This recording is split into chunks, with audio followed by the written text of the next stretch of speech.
National Geographic. Coming up next, for the very first time, former President George Bush tells his personal September 11th experience. George W. Bush, the 9/11 interview. Next.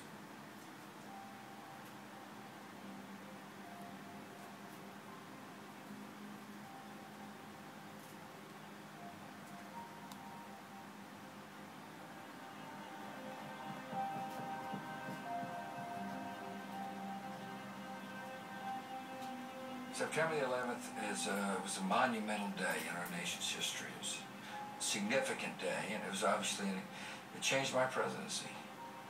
I went from being a president that was primarily focused on domestic issues to a wartime president.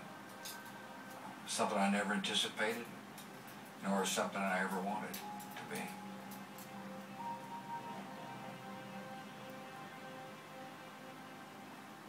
I started my morning off with a morning run.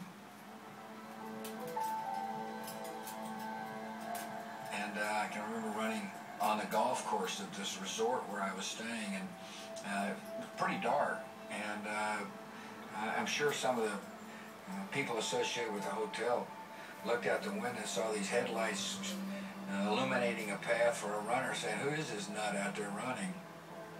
So I went for a good long run. Got back and got my security briefing, and I remember clearly that of how normal it seemed. I mean, I can't remember the exact topics, but there was nothing out of the ordinary. And then went to the school to tout this curriculum, and it was all part of our plan to highlight education reform. This just into our newsroom. A plane has crashed into the World Trade Center. Let's get this live update from 1010 Woods correspondent. I had been notified that a plane had hit the World Trade Center. At first I thought it was a light aircraft. And my reaction was, man, either the weather was bad or something extraordinary happened to the pilot. I then informed some of my staff members to, provide help to New York City, whatever help they needed to take care of this incident, and then walked into the classroom. What would you be the most wonderful guest? Would you please stand and recognize the President of the United States? Good morning. The classroom was full of kids who were reading. Read this word fast when you're ready. Yes, ma'am. Get ready. Yes, Cap. Get ready. And in the back of the classroom was a full press corps and staffers and some adults. And I'm intently listening to the lesson. These words are fast when you get ready. Yes, ma'am. And I felt a presence behind me. And Andy Card's Massachusetts accent was whispering in my ear, "A second plane has hit the second tower. America is under attack."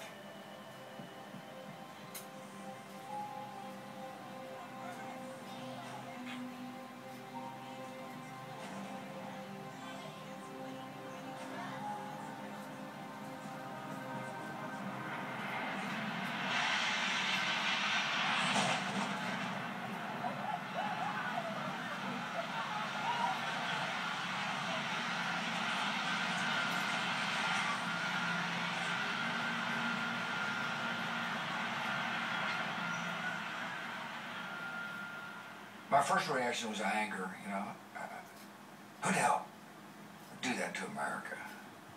And then I immediately focused on the children and the contrast between the notion of an attack and the innocence of children clarified my job, and that's to protect people. Instantly after that, the press corps started getting the calls. And it was like watching a silent movie.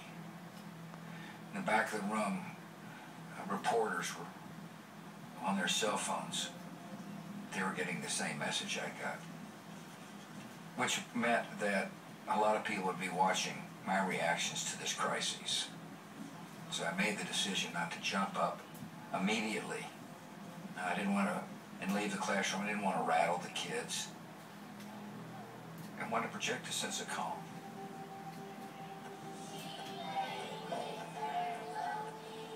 I was immediately escorted out of the classroom to the holding room, and started making some phone calls and watched footage from New York City.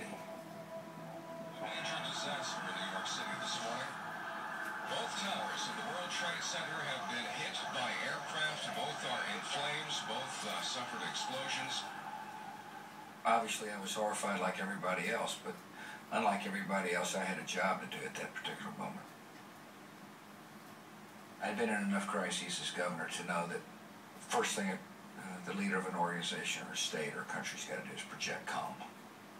Because if the leader is not calm, it's likely many others won't be calm either. So I hastily scribbled a statement and went into a classroom full of parents who were expecting to hear the president say, "Man, what a great reading program you have." Instead, heard the president say, "America's been attacked."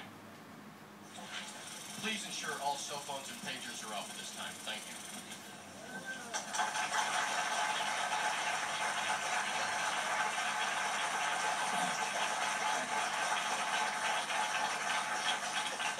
Ladies and gentlemen, this is a difficult moment for America.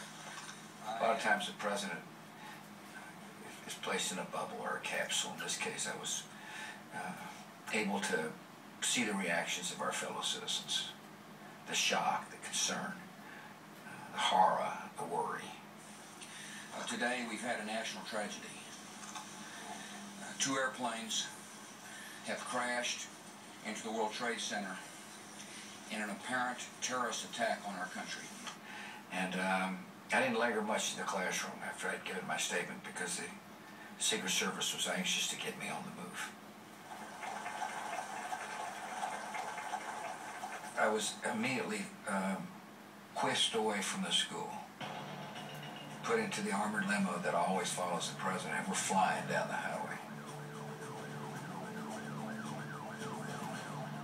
Many of the senior members of my team who were in the West Wing were hustled into what's called the PIOC, an underground bunker in the White House.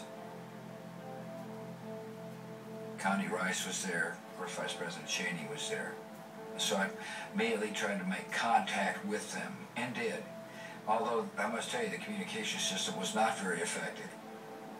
I told them I was, stay put.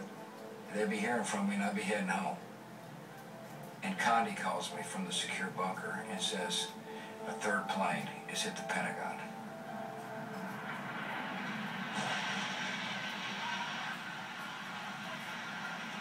Also, there is a fire and an explosion at the Pentagon this morning. The very seat of our nation's defense apparently been targeted for another terrorist attack. I remember thinking the first one was likely an accident, the second one was an attack, and the 3rd plane was a declaration of war. Ambulances, fire, minutes, police cars. I tell you right now, it looks like a war zone. The first task at hand was to respond to the attacks and to prevent other attacks from happening as best as we could.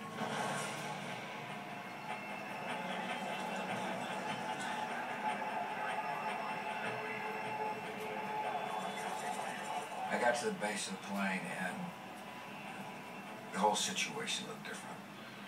People were armed.